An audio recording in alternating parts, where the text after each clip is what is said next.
দেশের মানুষ নাকি তাকে 5 বছর, 10 বছর, এমনকি 50 বছর ধরে চাইছেন। ডক্টর মোহাম্মদ ইউনূসের যে সরকারটি আসলে আসুন আমরা সকলে ভাগাভাগি করে লুটেপুটে খাই এই আদর্শের উপর ভিত্তি করে গঠিত হয়েছে, এবং এমনকি তিনি বিদেশ থেকে অনেক অনেক চালিয়াত উড়িয়ে এনেছেন তার সরকারে এই লুটেপুটে খাওয়ার ভাগবাটোয়ারার বিষয়টি মসৃণ করতে। কাজেই খুব স্বাভাবিক হয়তো যে ডক্টর মোহাম্মদ ইউনূসকে এমন আশ্বাসও কেউ কেউ দিচ্ছেন যে 86-87 এ তো কোনো বয়সই নয়, এমন জড়িবুটি মানে এমন মহৌষধ, অমরত্বের ঔষধ হয়তো আগামী কয়েক মাসে বা বছরেই আবিষ্কৃত হয়ে যাবে স্যার, যার ফলে আপনি পারবেন বাংলাদেশকে 50 বছর ধরে শাসন করে যেতে। ডক্টর মোহাম্মদ ইউনূসের যে কোনো সুনির্দিষ্ট সময়ের মধ্যে নির্বাচন দিয়ে ক্ষমতা থেকে সরে যাওয়ার কোনো ইচ্ছা নাই। আপনারা যারা আধা ঘন্টার কিছু বেশি সময়, আমার মনে হয় 33-34 মিনিটের এই সাক্ষাৎকারটি শুনবেন, আপনারাও আমার সঙ্গে একমত হবেন। মনে রাখবেন ডক্টর মোহাম্মদ ইউনূস এ পর্যন্ত ইংরেজি ভাষার কোনো সাক্ষাৎকারে, তিনি তো বাংলাদেশে কোনো সাক্ষাৎকার দেন না, প্রথম আলো, ডেইলি স্টারে প্রথম দিকে দিয়েছিলেন অবশ্য এ দফায়, কিন্তু তিনি এই যে বিদেশে ঘুরে ঘুরে যেসব সাক্ষাৎকার দিয়ে বেড়াচ্ছেন সেগুলোর কোনোটিতে কিন্তু তিনি জোর দিয়ে বা গলার রক ফুলিয়ে একবারও বলেন নাই যে ফেব্রুয়ারিতেই নির্বাচন অনুষ্ঠিত হবে। এখানে মেহেদী হাসান তাকে যখন প্রশ্ন করেছেন যে ফেব্রুয়ারিতে নির্বাচন হবে, তখন তিনি বলেছেন হ্যাঁ ফেব্রুয়ারির প্রথমার্ধে।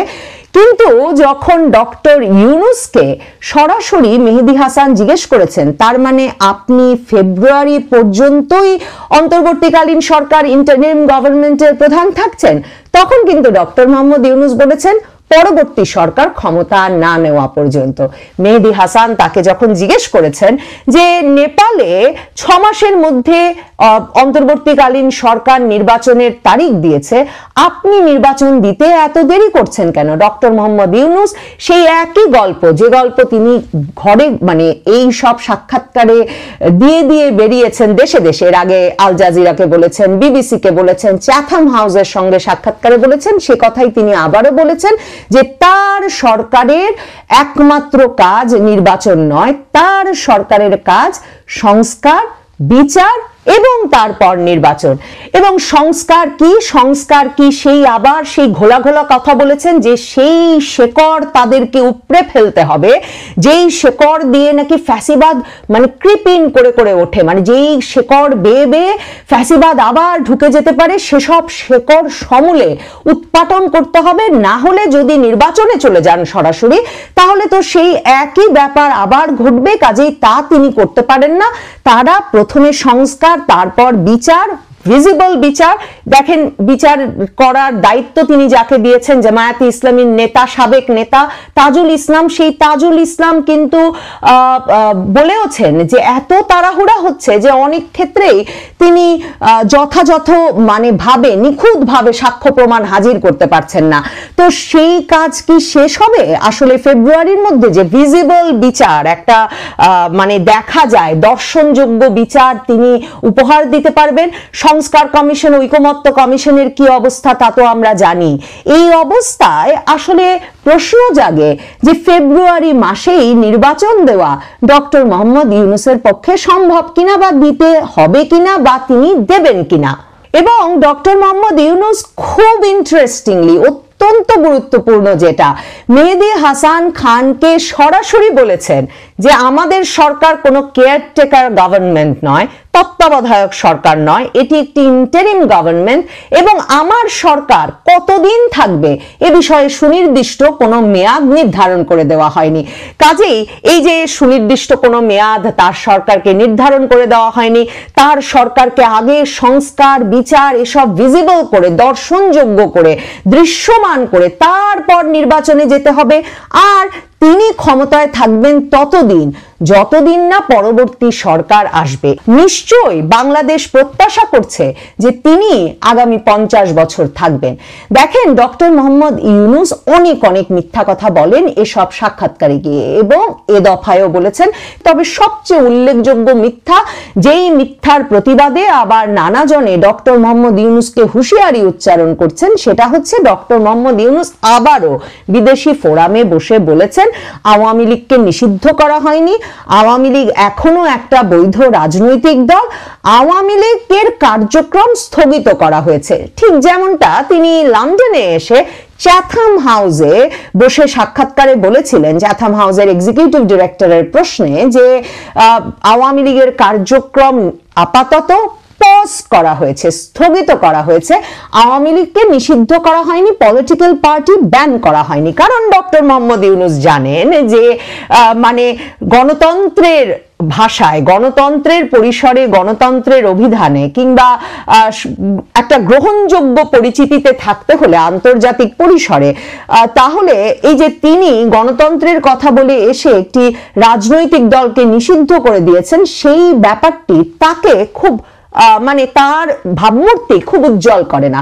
কাজেই প্রতিবারই তিনি এই কথাটা নিয়ে প্যাচান এবং তিনি বলতে থাকেন আওয়ামী লীগকে তো নিষিদ্ধ করা হয়নি, আওয়ামী লীগের কার্যক্রম স্থগিত রয়েছে।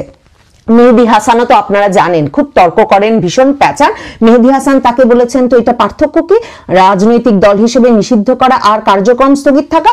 তখন ডক্টর মোহাম্মদ ইউনূস বলেছেন মানে এরা আপাতত কোনো রাজনৈতিক কর্মসূচি গ্রহণ করতে পারছে না এবং তারা নির্বাচনে অংশ নিতে পারবে না। তখন মেহেদী হাসান প্রশ্ন করেছেন নির্বাচনে একটা দল অংশ নিতে পারবে না আর দলটি নিষিদ্ধ, এর মধ্যে পার্থক্য কি? তখন ডক্টর মোহাম্মদ ইউনূস ঠিক যেই মিথ্যা কথাটা চ্যাথাম হাউসে ইংল্যান্ডে বসে বলেছিলেন, সেই মিথ্যা কথাটাই নিউ ইয়র্কে বসে বলেছেন যে সেটা উনি কিছু করেন নাই, সেটা নির্বাচন কমিশন দলটির বিষয় এবং দলটির কার্যক্রম বিবেচনা করে এই সিদ্ধান্ত নিয়েছে যে দলটি নির্বাচনে অংশ নিতে পারবে না। দেখেন এই যে ডাহা মিথ্যা কথাগুলো বলে যাতে পার পেয়ে যাওয়া যায়, আমার মনে হয় সে কারণেই ডক্টর মোহাম্মদ ইউনূস বাংলাদেশি কাউকে সাক্ষাৎকার দেন না। কারণ দেখেন তাহলে তাকে জিজ্ঞেস করা হতো যে আপনার সরকার রীতিমতো নির্বাহী আদেশে দলটির কার্যক্রম স্থগিত করেছে, তাহলে আপনি কেন বলছেন যে নির্বাচন কমিশন সিদ্ধান্ত নিয়েছে যে আওয়ামী লীগ নির্বাচনে অংশ নিতে পারবে না? এমন ডাহা মিথ্যা কেন বলছেন? সেই প্রশ্নটি যাতে আর করতে না পারে কোনো বিরাট অভিজ্ঞ বিদেশি সাংবাদিকও, সেজন্যই আমার মনে হয় ডক্টর ইউনূস বরাবর বিদেশি সাংবাদিকদের প্রেফার করেন। ডক্টর মোহাম্মদ ইউনূসকে তখন মেহেদী হাসান জিজ্ঞেস করেছিলেন যে এই যে কোটি কোটি আওয়ামী লীগ সমর্থক, তারা তো এর ফলে তাদের পছন্দের প্রার্থীকে ভোট দিতে পারবেন না, নির্বাচনটিকে এরপরে কি গ্রহণযোগ্য অংশগ্রহণমূলক করা যাবে, বলা যাবে? তখন ডক্টর মোহাম্মদ ইউনূস বলেছেন কি যে বলেন, আমি মনে করি না তাদের এত সমর্থক আছে। ভাবুন ডক্টর মোহাম্মদ ইউনূস কোন পৃথিবীতে বাস করছেন? তিনি মনে করেন তার এত এত সমর্থক আছে যে তাকে 5 বছর 10 বছর এমনকি 50 বছর ক্ষমতায় রাখতে চায়, কিন্তু তিনি জানেন না যে আওয়ামী লীগের এত সমর্থক সত্যি আছে কিনা যে যেই সমর্থকদের কথা ভেবে আওয়ামী লীগকে নির্বাচনে অংশগ্রহণ করতে দেওয়া যায়। এরপর ডক্টর মোহাম্মদ ইউনূস সেই উদ্ভট তত্ত্ব হাজির করেন যে আওয়ামী লীগের সমর্থকরা তো ভোটার হিসেবে বৈধ, তারা অন্য কাউকে ভোট দেবে। তখন মেহেদী হাসান রীতিমতো হা হা করে তাচ্ছিল্যের হাসি হেসে এই প্রসঙ্গ শেষ করেন। দেখেন মেহেদী হাসানের এই সাক্ষাৎকারটি যদি আপনারা শুনেন, আপনারা দেখবেন যে মেহেদী হাসান যেই ভাষায় যেভাবে তার সঙ্গে কথা বলছেন, প্রায়শই ডক্টর মোহাম্মদ ইউনূসের কথার পিঠে অর্থহীন কথা, অযৌক্তিক কথা এবং কথা এড়িয়ে যাওয়া, মিথ্যা কথা, এসবের জবাবে এক পর্যায়ে মেহেদী হাসান রীতিমতো হাহা করে তাচ্ছিল্যের হাসি হাসা ছাড়া আর কোনো জবাব দেওয়ার প্রয়োজন বোধ করছেন না। মানে ডক্টর মোহাম্মদ ইউনূসকে একজন শ্রদ্ধেয় ব্যক্তি বা নোবেল শান্তি পুরস্কার বিজয়ী বিশ্ব বরেণ্য কেউ হিসেবে দেখে মেহেদী হাসান এই সাক্ষাৎকার নিচ্ছিলেন। আমার মনে হয় ডক্টর মোহাম্মদ ইউনূস পরম মিত্রেরও সে কথা বলতে কষ্ট হবে যে ভাষায়, যে হাসিতে, যেই সুরে মেহেদী হাসান পুরো সাক্ষাৎকারটায় কথা বলেছেন ডক্টর মোহাম্মদ ইউনূসের সঙ্গে। আমার কথা হচ্ছে ডক্টর মোহাম্মদ ইউনূস আবার এই বিতর্কটা উস্কে দিলেন কেন যে আওয়ামী লীগের রাজনীতি নিষিদ্ধ নয়, এটি কোনো নিষিদ্ধ সংগঠন নয়, দলটি বৈধ, দলটি ব্যান নয়, কিন্তু নির্বাচনে আপাতত অংশ নিতে পারছে না। এই বিষয়টি উস্কে দিলেন কেন? আমি আসলে সরাসরি মনে করি ডক্টর মোহাম্মদ ইউনূসের এই আওয়ামী লীগকে জিইয়ে রাখা, মানে যে কোনো সময় আওয়ামী লীগ ফিরে যেতে পারে, এই ভয়টিকে জিইয়ে রাখার মধ্যেই তার 50 বছর বাংলাদেশের ক্ষমতায় থাকার স্বপ্নটা একেবারে নিহিত, মানে দুটো পরস্পর সম্পর্কিত। দেখেন, ডক্টর মোহাম্মদ ইউনূস এই সাক্ষাৎকারে মেহেদী হাসানকে কিন্তু বলেছেন যে তারা আশঙ্কা করেন যে একটা পক্ষ মনে করে যে শেখ হাসিনা আবারও বিজয়ীর বেশে বাংলাদেশে ফিরে আসবেন এবং আবার সব আগের মতো হবে, শেখ হাসিনা ক্ষমতায় চলে আসবেন। তার মানে এই যে ভয়টা, এই বিষয়টি কিন্তু ডক্টর মোহাম্মদ ইউনূস রীতিমতো মানে প্রকাশ্যে দেশে বিদেশে বলে বেড়াচ্ছেন। তিনি এখানে বলেছেন যে প্রধানমন্ত্রী মোদীকে তিনি বলেছিলেন আবারও সেই নালিশ যে যাতে শেখ হাসিনার কথা বন্ধ করে, কিন্তু প্রধানমন্ত্রী মোদী বলেছেন যে তিনি পারবেন না, সামাজিক যোগাযোগ মাধ্যম ফ্রি অবাধ, কাজেই তার পক্ষে কথা বন্ধ করা সম্ভব হবে না। ডক্টর মোহাম্মদ ইউনূস এই যে ভয়টা যতদিন টিকিয়ে রাখবেন, আমার মনে হয় তাকে ওই যে আপনি থাকুন না হলে আরো বড় বিপদ হবে, এই বিষয়টি বলবার জন্য সকল রাজনৈতিক দল দাঁড়িয়ে যাবে। এই খেলাটাই ডক্টর মোহাম্মদ ইউনূস বারবার খেলতে চাইছেন। মেহেদী হাসান তার এই সাক্ষাৎকারে মে মাসের প্রসঙ্গ তুলেছিলেন। তিনি বলেছিলেন যে সে সময় আপনার আর সেনাপ্রধানের মধ্যে বিরাট দূরত্ব হয়ে যায়, সেনাপ্রধান আপনাকে মিয়ানমারের মানবিক করিডোর দিতে আপনারা যে আলাপ আলোচনা করছিলেন তার বিরুদ্ধে দাঁড়ান। তখন সেনাপ্রধান পরিষ্কারভাবে বলেছিলেন ডিসেম্বরেই যাতে নির্বাচন হয়, আর এমন দূরত্ব ঘটে যাওয়ার ফলে আপনি তখন নাকি পদত্যাগ করতে চেয়েছিলেন। আপনার ঘনিষ্ঠ নাহিদ ইসলাম সে কথা তখন সংবাদ মাধ্যমকে বলেছিলেন। ডক্টর মোহাম্মদ ইউনূস তখন বললেন যে হ্যাঁ, কোনো মানে কোথা থেকে বাতাস থেকে শুনে সেনাপ্রধান ওয়াকারুজ্জামান এমন একটা মন্তব্য করে বসেছিলেন মানবিক করিডোর নিয়ে, এসব নিয়ে আমাদের কোনো আলাপই ছিল না। আর আমি তখন রাজনৈতিক দলগুলোকে ডেকে বলেছি যে আপনারা আমাকে নিয়ে এসেছেন, আপনারা যদি আমার সাথে না থাকেন, আমাকে যদি পরিবেশ দিতে না পারেন যেই পরিবেশে আমি কাজ করতে পারি, তাহলে কিন্তু আমি থাকবো না। তখন সকল রাজনৈতিক দল তাকে বলেছেন আপনি প্লিজ যাবেন না, তাহলে দেশ আরো বড় সংকটে পড়ে যাবে। মনে করে দেখুন ডেইলি স্টারে তখন সম্পাদক মাহফুজ আনাম কত বড় সম্পাদকীয় লিখে বসলেন যে ডক্টর ইউনূস আপনি প্লিজ যাবেন না, আপনি থাকুন। কারণ সবার ডর, সবার ভয় একটাই, যদি আওয়ামী লীগ চলে আসে তাহলে কি হবে।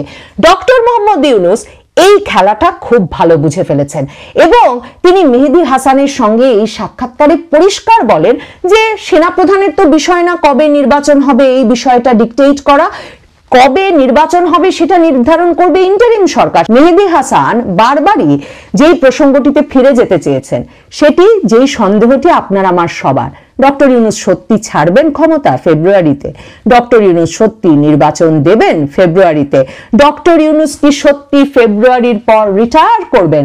মেহেদী হাসান তাকে এই প্রশ্নটিও কিন্তু করেছিলেন যে আপনি কি ফেব্রুয়ারিতে তার মানে ক্ষমতা ছেড়ে দিয়ে রিটায়ারমেন্টে যাবেন। তখন ডক্টর ইউনূস উত্তরে বলছেন না, আমি তো রিটায়ারমেন্ট শব্দটাতেই বিশ্বাস করি না, মানুষ যতদিন আছে তার অবসর নেওয়ার কোনো ব্যাপারই নাই। আরে ডক্টর মোহাম্মদ ইউনূস তো অমরত্বের ওষুধ খাবেন, মানে 50 বছর তিনি আরো রাষ্ট্র ক্ষমতায় থাকবেন, আমৃত্যু থাকবেন। মেহেদী হাসান কোন সাহসে তাকে রিটায়ার করবার কথা বলেন? মেহেদী হাসান তখন বলেন আমি তো চাই যে আমি খুব দ্রুত একটা সব গুছিয়ে নিয়ে অবসরে যাব। ডক্টর মোহাম্মদ ইউনূস বলেছেন আমি রিটায়ারমেন্টে বিশ্বাস করি না। মেহেদী হাসান তখন ডক্টর মোহাম্মদ ইউনূসকে কিন্তু একদম শেষ দিকে এই প্রশ্নও করেছেন যে আপনি আমাকে একটা উদাহরণ দেন, মানে আপনি এই যে প্রায় 1.5 বছর ধরে ক্ষমতায় আছেন, কোন বিষয়টিতে আপনি বলবেন যে আপনার সবচেয়ে বড় অ্যাচিভমেন্ট, আপনি একটা উদাহরণ দেন যেটা আপনি বাংলাদেশে পরিবর্তন এনেছেন, করে দেখিয়েছেন। ডক্টর মোহাম্মদ ইউনূস তখন বলছেন যে বাংলাদেশের মানুষের মধ্যে নাকি উনি আত্মসম্মানবোধ, সেলফ রেসপেক্ট ফিরিয়ে এনেছেন, বাংলাদেশ যে কিছু একটা করে দেখাতে পারবে সেই বিশ্বাস ফিরিয়ে এনেছেন। মানে আমি জানি না, মেহেদী হাসান যেমন প্রায়শই ডক্টর মোহাম্মদ ইউনূসের মানে মন্তব্য শুনে এবং অযৌক্তিক অযথা কথা শুনে হো হো করে হাসছিলেন ওই সাক্ষাৎকারে, বাহাহা করে হেসে দিচ্ছিলেন, আমি জানি না কোনো বাংলাদেশের পক্ষে ডক্টর মোহাম্মদ ইউনূস এই দাবিটি করার পর যে 2024-এর আগস্টে তিনি ক্ষমতা নেওয়ার পর বাংলাদেশের মানুষ তার আত্মসম্মানবোধ ফিরে পেয়েছে। বাংলাদেশের মানুষ বাংলাদেশ যে কিছু একটা করে দেখাতে পারবে, নিজের সিদ্ধান্ত নিজে নিতে পারবে, এই বিষয়টিতে আস্থা ফিরে পেয়েছে। এরকম একটা দাবি করার পর বাংলাদেশের মানুষ কি হাসবে? হাসার শক্তি কি তারা পাবেন?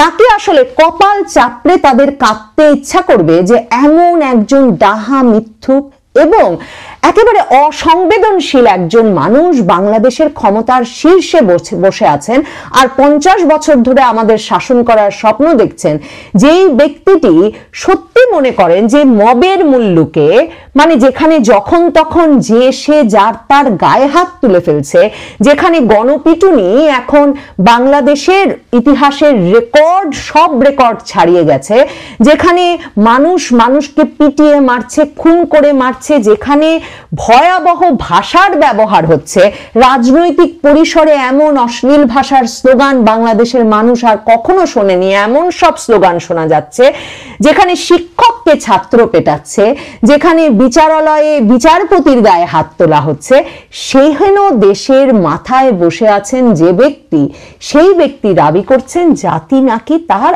আত্মসম্মান বোধ ফিরে পেয়েছে। কাজেই এই ব্যক্তিকে আসলে জাগাবে কে? এই ব্যক্তিকে জাগানো যে মুশকিল, সেটা বোধহয় আবারও মেহেদী হাসানের সঙ্গে এই সাক্ষাৎকারে পরিষ্কার হলো। তবে এই সাক্ষাৎকারে এটাও পরিষ্কার হলো, ডক্টর মোহাম্মদ ইউনূসের ভয় একটাই, আওয়ামী লীগ আর শেখ হাসিনা। শেখ হাসিনা কথা বলছেন সামাজিক যোগাযোগ মাধ্যমে, সেটা কি আপনাকে মানে বিরক্ত করে, ডিস্টার্ব করে? ডক্টর মোহাম্মদ ইউনূস বললেন অবশ্যই সে আওয়ামী লীগ আবারও ফিরে আসতে পারে, এই সম্ভাবনা কি ডক্টর মোহাম্মদ ইউনূস দেখেন? ডক্টর মোহাম্মদ ইউনূস একরকমের নিজের জোরেই, নিজ উদ্যোগেই এই কথা কিন্তু মেহেদী হাসান খানকে বললেন যে তিনি দেখেন যে একটা পক্ষ আওয়ামী লীগকে ফিরিয়ে আনতে চায়, শেখ হাসিনা আবার বিজয়ীর বেশে ফিরে আসবে, এই স্বপ্ন দেখে।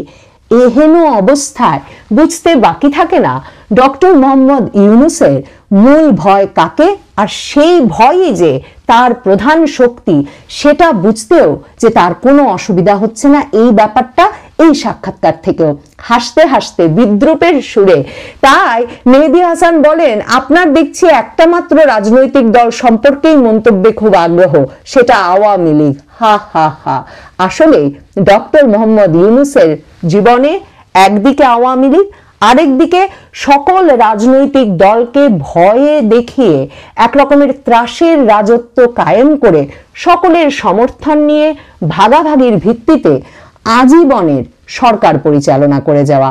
ডক্টর মোহাম্মদ ইউনূস জানেন এই দুটোই সত্য এবং ওই আওয়ামী লীগের অপর পক্ষের মাথায় তিনিই বসে আছেন এখন, এবং তিনি যদি ঠিকমতো আতঙ্ক জারি রাখতে পারেন এবং এই আওয়ামী লীগের আতঙ্ক জিইয়ে রেখে এই রাজনৈতিক দলগুলোকে একটা ভাগাভাগির ব্যবস্থাপনার মধ্যে ধরে রাখতে পারেন, তাহলে কারও সাধ্য নাই ডক্টর মোহাম্মদ ইউনূসকে 50 বছরেও বাংলাদেশের ক্ষমতা থেকে সরায়। এই ব্যবহারকারীদের এক রকমের খেপিয়ে তুলতে পারে, মানে নেপালে তো তা ঘটেছে।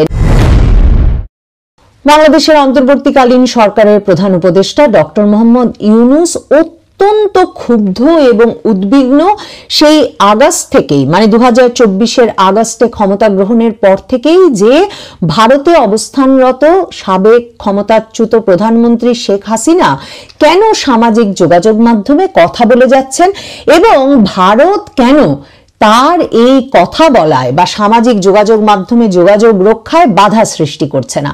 ডক্টর মোহাম্মদ ইউনূস যখন ভারতের প্রধানমন্ত্রী নরেন্দ্র মোদীর সঙ্গে প্রথম দ্বিপাক্ষিক বৈঠকের সুযোগ পান এবছর মার্চ মাসে, তখন তিনি সরাসরি এই দাবি তুলে ধরেছিলেন নরেন্দ্র মোদীর কাছে যে শেখ হাসিনার সামাজিক যোগাযোগ মাধ্যমে সকল রকম কথাবার্তা যেন বন্ধ করে দেন নরেন্দ্র মোদী বা ভারত সরকার। দেখেন, তার আগে সামাজিক যোগাযোগ মাধ্যমে শেখ হাসিনা কথা বলবেন এই ক্ষোভের বহিঃপ্রকাশ হিসেবে, কিন্তু 3 দিন 4 রাত ধরে ধানমন্ডি 32 নম্বরের বাড়ি বুলডোজার দিয়ে ভাঙা হয়, গুড়িয়ে দেওয়া হয়, অগ্নিসংযোগ করা হয় এবং এটাকে একটা যুক্তিসঙ্গত মানে ক্ষোভের বহিঃপ্রকাশ হিসেবে বর্ণনা করা হয় যে শেখ হাসিনা যেহেতু ক্ষমতাচ্যুত হওয়ার পর ভারত থেকে সামাজিক যোগাযোগ মাধ্যমে অর্থাৎ ফেসবুক লাইভে এসে বাংলাদেশ আওয়ামী লীগ পেজে কথা বলছেন, কাজেই সেই ক্ষোভের বহিঃপ্রকাশ হিসেবে তার ওই বক্তৃতার সময়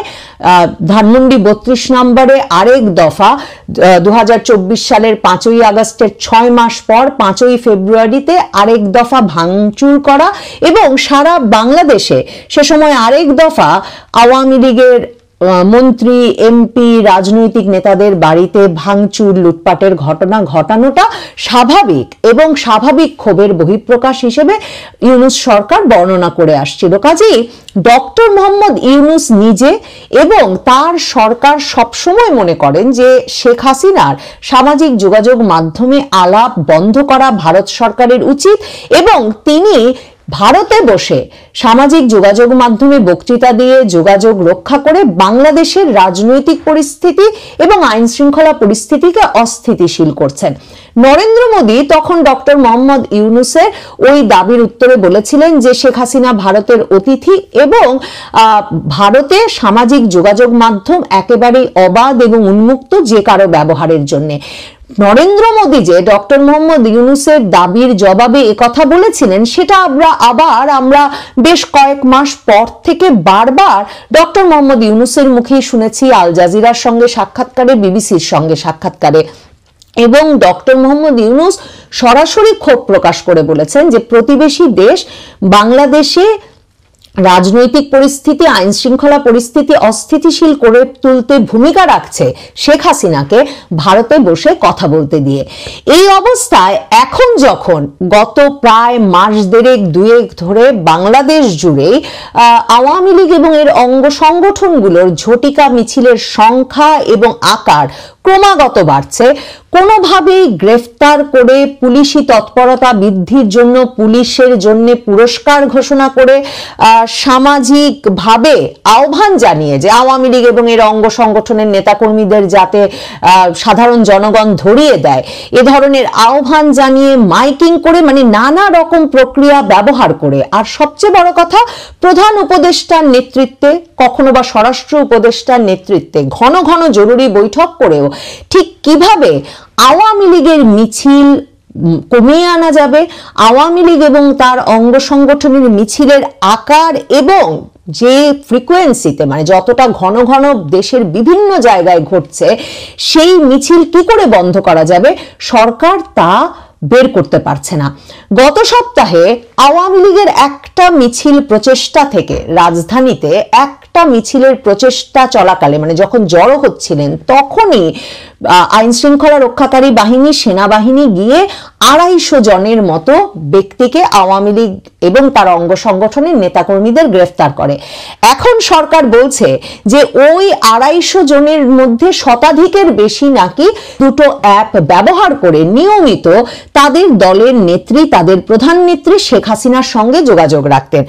আওয়ামী লীগ এই যে 1 বছরও না যেতে যেতে এতটা সংগঠিত হয়ে উঠল এবং সারা বাংলাদেশ জুড়ে এত গ্রেফতার, হামলা, মামলার পরেও মিছিল করে সরকারকে এবং বিরোধী রাজনৈতিক পক্ষগুলোকে একরকমের ব্যতিব্যস্ত এবং আতঙ্কিত করে তুলল। আওয়ামী লীগ এবং তার অঙ্গ সংগঠনের নেতাকর্মীরা বলছেন তার একটা বড় কারণ যে শেখ হাসিনা সেই আগস্ট থেকেই মানে গত 1 বছর ধরেই ভারতে বসে দলের একেবারে তৃণমূল পর্যায়ের নেতা কর্মীদের সঙ্গেও একেবারে নিবিড় যোগাযোগ রাখছেন, সরাসরি ব্যক্তিগত যোগাযোগ রাখছেন। বরং আগস্টের পর আর যেহেতু কোনো কর্মকর্তা বা কোনো প্রহরা, কোনো সীমাবদ্ধতা, কোনো মানে শেখ হাসিনার সঙ্গে যোগাযোগের ক্ষেত্রে আর কেউ বাধা হয়ে দাঁড়াতে পারছেন না এবং আনুষ্ঠানিকতা কমে এসেছে, শেখ হাসিনাও এই সুযোগটা কাজে লাগিয়ে তৃণমূলের একেবারে নবীন নেতা কর্মী সংগঠকদের সাথেও নিবিড় যোগাযোগ রাখছেন, ব্যক্তিগত সম্পর্ক গড়ে তুলেছেন।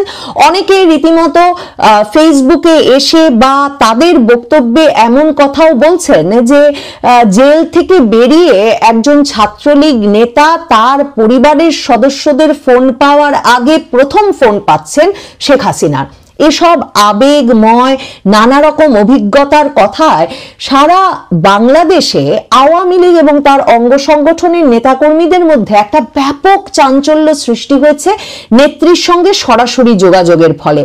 সম্ভবত ডক্টর মোহাম্মদ ইউনূসের সরকার, স্বরাষ্ট্র উপদেষ্টা এবং আইন শৃঙ্খলা রক্ষায় নিয়োজিত শীর্ষ কর্মকর্তা বৃন্দ এখন এটাই ভাবছেন যে শেখ হাসিনার সাথে যদি আওয়ামী লীগ এবং তার অঙ্গ সংগঠনের নেতাকর্মীদের সংযোগ বিচ্ছিন্ন করা যায়, তাহলে দলটি যে একটা উজ্জীবিত অবস্থায় আছে, একটা মোমেন্টাম পেয়েছে, একটা গতি পেয়েছে, সেই গতি কমিয়ে আনা যাবে এবং এই দলটির মিছিল, ঝটিকা মিছিল সারা বাংলাদেশ জুড়ে এর গতি, আকার এবং মানে যেই ঘন ঘন ঘটছে সেটি কমিয়ে আনা সম্ভব হবে। এবং সে কারণে এখন সরকার এই ঘোষণা দিয়েছে যে তারা দুটো অ্যাপ দিয়ে তারা বলছেন যে শেখ হাসিনা সবচেয়ে বেশি যোগাযোগ রাখেন তার নেতাকর্মীদের সঙ্গে, এই দুটো অ্যাপ তারা বন্ধ করে দেবেন। দেখেন, ডক্টর মোহাম্মদ ইউনূসের সরকার যেই প্রেক্ষাপটে বাংলাদেশে ক্ষমতায় এলেন, সে সময় শেখ হাসিনা সরকার তার বিরুদ্ধে আন্দোলন নিয়ন্ত্রণে আনতে কিন্তু হোয়াটসঅ্যাপ এবং ফেসবুক অ্যাপ বন্ধ করে দিয়েছিল, মেসেঞ্জার অ্যাপ বন্ধ করে দিয়েছিল। এবং তারপরেও যখন দেখলো সরকার, মানে শেখ হাসিনা সরকার, যে হোয়াটসঅ্যাপ ফেসবুক বন্ধ করে দিলেও ভিপিএন এর মাধ্যমে ঠিকই যারা যোগাযোগ রাখার তারা যোগাযোগ রাখছে এবং আন্দোলনের খবর ছড়িয়ে পড়ছে, তখন কিন্তু সরকার একসময় ইন্টারনেটই বন্ধ করে দেয়। কারণ সরকার তখন এটাও আবিষ্কার করে যে হোয়াটসঅ্যাপ, ফেসবুক ছাড়াও আরো অনেক যোগাযোগের অ্যাপ রয়েছে যেগুলোতে বিশেষভাবে তরুণ সমাজ বা যারা যোগাযোগ রক্ষা করতে চায় তারা মুহূর্তের মধ্যে সেই অ্যাপ ব্যবহারগুলো শিখে নিতে পারে। যেমন 2024-এর জুলাই আগস্টের ওই আন্দোলনটার সময়েই কিন্তু সিগন্যাল খুব গুরুত্বপূর্ণ একটা ভূমিকা রাখে বাংলাদেশের তরুণদের মধ্যে যারা সেই আন্দোলনে যুক্ত হয়েছিলেন। এমনকি এই যে এখন ডাকসুর জিএস এস.এম. ফারহাদের এমন সাক্ষাৎকার কিন্তু সংবাদ মাধ্যমে দেওয়া আছে যে তারা আন্দোলনের সংগঠক এবং নেতৃত্ব পর্যায়ে থাকার কারণে জানতেন বা আশঙ্কা করতেন যে সরকার যে কোনো সময় অ্যাপ তো বটেই, এমনকি ইন্টারনেট কমপ্লিট শাটডাউনে যেতে পারে, ইন্টারনেট সম্পূর্ণত বন্ধ করে দিতে পারে। কাজেই আন্দোলনের শুরুর দিকেই তারা একেবারে বেসিক সিম, মানে সরাসরি ফোন করার ব্যবস্থা করতে প্রায় শতাধিক সিম জোগাড় করে রেখেছিলেন এবং আন্দোলনের শীর্ষ নেতৃবৃন্দের মধ্যে সেটি তারা, সমন্বয়কদের মধ্যে সেটি তারা বিতরণ করে রেখেছিলেন, যাতে ইন্টারনেট না থাকলেও সরাসরি টেলিফোন ব্যবহার করে এই নেতৃবৃন্দ যোগাযোগ রাখতে পারেন। কাজেই সরকার এখন সিগন্যাল আর বোটিং বন্ধ করবেন, তখন হয়তো আওয়ামী লীগ নেতাকর্মীরা ঠিক করবেন যে তারা ইমো বা হোয়াটসঅ্যাপেই কথা বলবেন, তারা হয়তো ঠিক করবেন তারা স্ন্যাপচ্যাটে কথা বলবেন। এমনকি দেখেন নেপালে কি ঘটলো, নেপালের পুরো আন্দোলনটা, জেনজিদের যে আন্দোলন গড়ে উঠলো সামাজিক যোগাযোগ মাধ্যমে এবং এই অ্যাপ ব্যবহার করে, তাতে মূল ভূমিকা রাখলো দুটো মাধ্যম, ইনস্টাগ্রাম এবং ডিসকর্ড হয়ে উঠলো সকল তরুণদেরকে জড়ো করার এক বিরাট প্ল্যাটফর্ম। নেপালে যেই এনজিও কর্মকর্তা, মানে হামি নেপালের যেই সংগঠক প্রথম এই আন্দোলনের ডাক দিলেন, জেনজি তরুণদের উদ্দেশ্যেই ডাক দিলেন, সেই সুদান গুরুং ইনস্টাগ্রামে প্রথম কিন্তু বিক্ষোভের জন্ম দিয়েছিলেন, বিক্ষোভ আন্দোলনের বা বিক্ষোভ প্রকাশের একটা কর্মসূচি দিয়েছিলেন নেপো কিডস নামে। মানে নেপালে রাজনীতিক এবং ব্যবসায়ী ধনী সম্প্রদায়ের সন্তানেরা কি ধরনের বিলাসবহুল জীবনযাপন করেন সেই বিষয়টি নিয়ে এক রকমের একটা বিরাট ক্যাম্পেইন গড়ে তুলে প্রথমে বিক্ষোভ দানা বাঁধান এবং তারপর এই সুদান গুরুং ডিসকর্ড এবং ইনস্টাগ্রামে ডাক দিয়ে রেখেছিলেন যে নেপালের পার্লামেন্ট এলাকায় যাতে স্কুল, কলেজ, বিশ্ববিদ্যালয় পড়ুয়া তরুণ তরুণী, শিশু কিশোরেরা জড়ো হন এবং তারা ইউনিফর্ম পরে আসেন, বই খাতা নিয়ে আসেন এবং এসে তারা নেপালের রাজনীতিকদের দুর্নীতির বিরুদ্ধে প্রতিবাদে সোচ্চার হন। সেই ঘটনাটি ঘটবার আগে, যেই দিনটিতে তিনি এই বিক্ষোভের ডাক দিয়েছিলেন, তার আগেই কিন্তু নেপালের প্রধানমন্ত্রী কেপি ওলি শর্মা তিনি হোয়াটসঅ্যাপ, ডিসকর্ড, ইনস্টাগ্রাম এই সকল অ্যাপ বন্ধ করে দিয়েছিলেন, টুইটার এই সকল অ্যাপ বন্ধ করে দিয়েছিলেন। কিন্তু তাতে কিন্তু অ্যাপ ব্যবহার থামানো যায়নি। হাজার হাজার তরুণ, কিশোর, শিশু, স্কুল পড়ুয়া তারা জড়ো হয়েছিলেন বিক্ষোভ প্রদর্শন করতে নেপালের পার্লামেন্টকে ঘিরে ভিপিএন এর মাধ্যমে ওই অ্যাপগুলো ব্যবহার করে। এবং তারপর নেপালে অভ্যুত্থানে নেপালের প্রধানমন্ত্রী কেপি ওলি শর্মাকে পদচ্যুত করবার পর এই ডিসকর্ডে 10,000-এর বেশি তরুণ কিশোর যুক্ত হয়ে তারা কিন্তু নেপালের অন্তর্বর্তীকালীন সরকারের প্রধান হিসেবে সাবেক প্রধান বিচারপতি কার্কিকে মনোনীত করেন।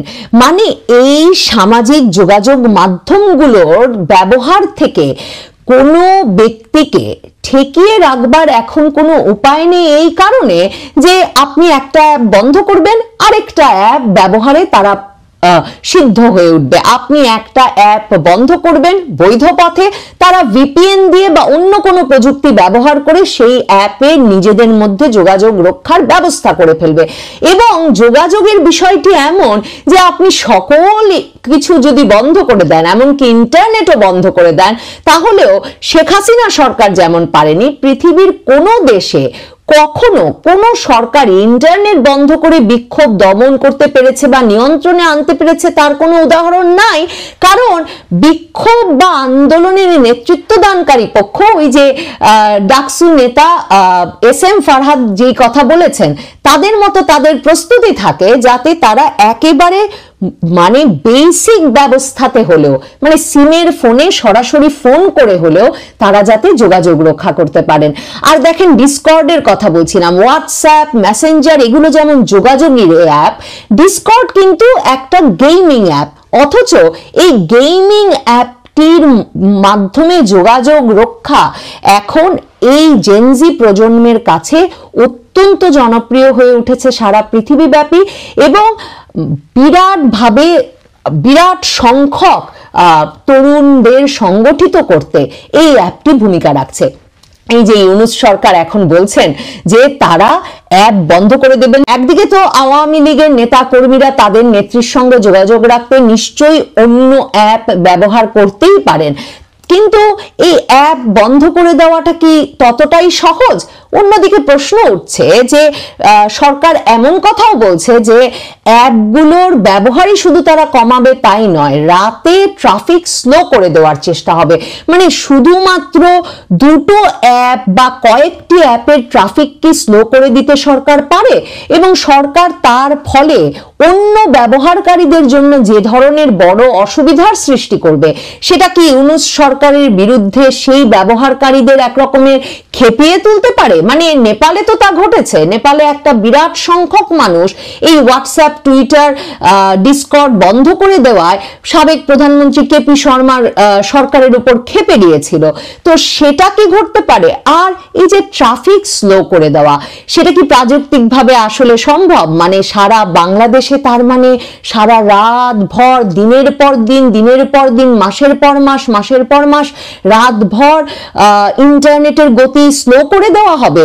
তাহলে ইন্টারনেটের গতি স্লো করে দিলে ইন্টারনেট ভিত্তিক কাজ যারা করেন, মানে যারা কন্টেন্ট তৈরি করেন, যারা ফ্রিল্যান্সের কাজ করেন, তারা কি করে তাদের কাজগুলো চালিয়ে যাবেন? মানে শুধু অ্যাপের গতি কি কমানো সম্ভব? এসব প্রশ্ন কিন্তু প্রযুক্তি বিশেষজ্ঞরা তুলছেন। তবে সবচেয়ে বড় কথা যেটা অভিজ্ঞ জনেরা যখনই যে দেশেই সরকার এ ধরনের উদ্যোগ নিতে গেছেন কোনো না কোনো উদ্বেগের কারণে, তখন যে কথা বলেছেন সেই কথাটি সবচেয়ে গুরুত্বপূর্ণ, যে আওয়ামী লীগের মিছিল, ঝটিকা মিছিল বন্ধ করতে বা আওয়ামী লীগের নেতা কর্মী সমর্থকদের সঙ্গে তাদের নেত্রীর সম্পর্ক ছিন্ন করতে বাংলাদেশের সীমানার ভেতরে অ্যাপ বন্ধ দিয়ে যে প্রক্রিয়া শুরু হচ্ছে, সেটা কি কোনো রাজনৈতিক বা সামাজিক সমাধান সত্যি এনে দেবে? সেটা কি সত্যি আওয়ামী লীগের সংগঠিত হওয়া ঠেকাতে পারবে, নাকি এটা আওয়ামী লীগের, বিশেষ করে আওয়ামী লীগের তরুণ নেতা কর্মী কিংবা ছাত্রলীগের মতো তরুণদের সংগঠনগুলোতে তরুণদেরকে আরো বেশি উদ্গ্রীব এবং উদ্বুদ্ধ করে তুলবে নতুন কোনো অ্যাপে, নতুন কোনো যোগাযোগ মাধ্যমে নিজেদের মধ্যে সংযোগ গড়ে তুলতে? এই প্রশ্নগুলো ডক্টর মোহাম্মদ ইউনূস সরকার নিশ্চয়ই নিজেদেরকে করছেন, তবে আমার মনে হচ্ছে তারা আসলে একভাবে নিজেদেরকে সান্ত্বনা দিতে চাইছেন যে এখনো তাদের হাতে কোনো না কোনো অস্ত্র রয়ে গেছে, যে অস্ত্র ব্যবহার করে তারা শেখ হাসিনার মুখ বন্ধ করতে পারেন।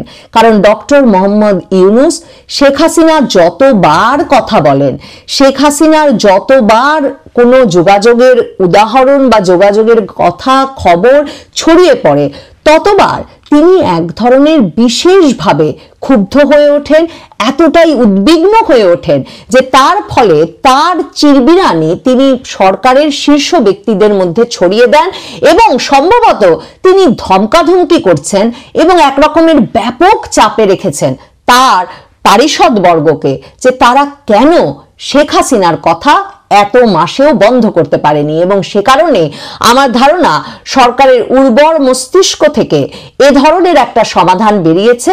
শেখ হাসিনা যে ফেসবুক লাইভে এসে মাসের পর মাস, প্রায় সপ্তাহ দুয়েক পরপরই আওয়ামী লীগ পেজে কথা বলছেন, এখন সরকার কি বাংলাদেশের জনপ্রিয়তম যোগাযোগ অ্যাপ, সামাজিক যোগাযোগ মাধ্যম ফেসবুকও বন্ধ করে দেওয়ার কথা ভাবছে? সরকার কি তাহলে ভাবছে যে ফেসবুকেরও ট্রাফিক স্লো করে দিতে, গতি কমিয়ে রাখবে তারা?